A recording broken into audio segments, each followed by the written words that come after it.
रियासी, कठुआ, डोडा, Jammu reason में एक के बाद एक आतंकवादी हमले और मुठभेड़ हो रही हैं। हमारी फौज को जान का नुकसान उठाना पड़ रहा है। इसके पीछे कई वजहों में से एक है आतंकवादियों के पास M4 असॉल्ट कार्बाइन्स और राइफल्स का होना। मेड इन अमेरिका ये राइफल्स वजन में हल्की हैं, 1 मिनट में 700 से 970 राउंड्स फायर कर सकती हैं, 500 से 600 मीटर तक सटीक निशाना लगा सकती हैं। 8 जुलाई को जम्मू रीजन के कठुआ में सेना की गाड़ी को निशाना बना गया। तब भी आतंकवादियों ने M4 असॉल्ट कार्बाइन्स का इस्तेमाल किया था, राइफल्स का इस्तेमाल किया था। इससे पहले 9 जून को श्रद्धालुओं को ले जा रही बस पर रियासी में हमला हुआ था। इस हमले में भी M4 का ही इस्तेमाल हुआ था। बीते साल दिसंबर में यानी दिसंबर 2023 में पुंछ में हुए आतंकवादी हमले में भी इसी M4 असॉल्ट कार्बाइन का इस्तेमाल आतंकवादियों ने किया था। इस हथियार पर नाइट विजन डिवाइस लग सकती है, इसलिए ये ज़्यादा घातक हो जाते हैं क्योंकि लो लाइट कंडीशंस में भी आतंकवादी अच्छे से टारगेट कर पाते हैं।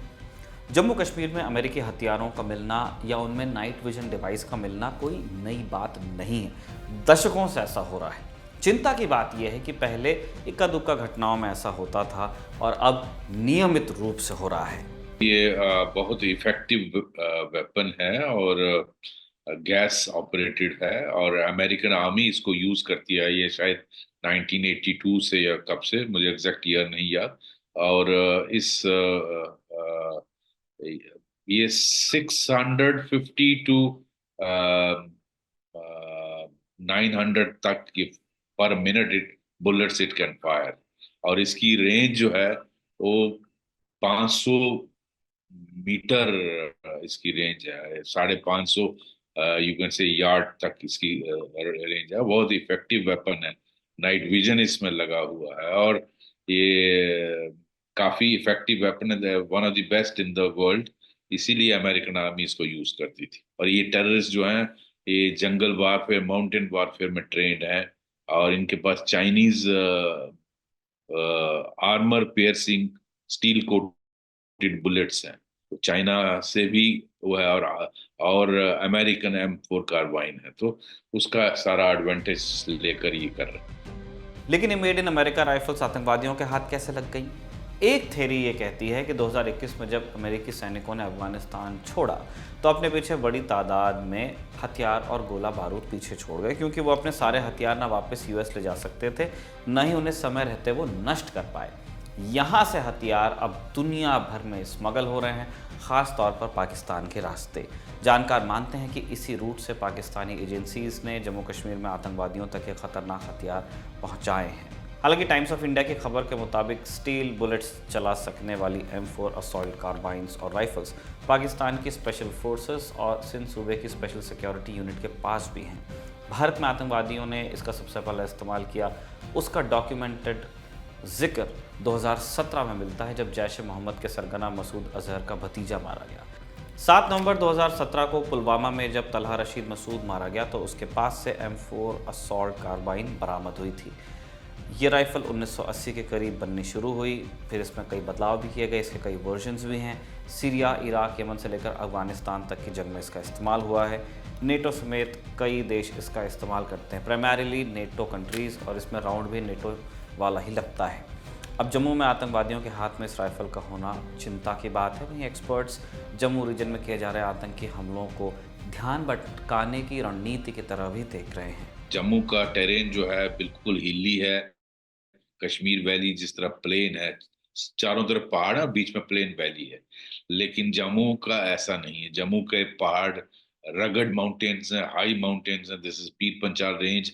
ये डोडा हो, किश्तवाड़ हो, भदरवा हो, आपका रियासी का महौर हो, रजौरी, पुंछ हो, all this are high mountains and thick forest.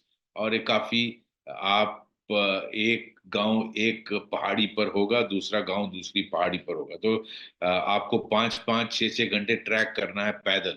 और every village is not connected by road. Kashmir valley में connectivity is very good, every village is connected. यहाँ जम्मू में इट इज एक रोड जाता है। जैसे कल का इंसिडेंट हुआ डोडा में, देसा के जंगलों में टेररिस्ट छुपे हुए हैं।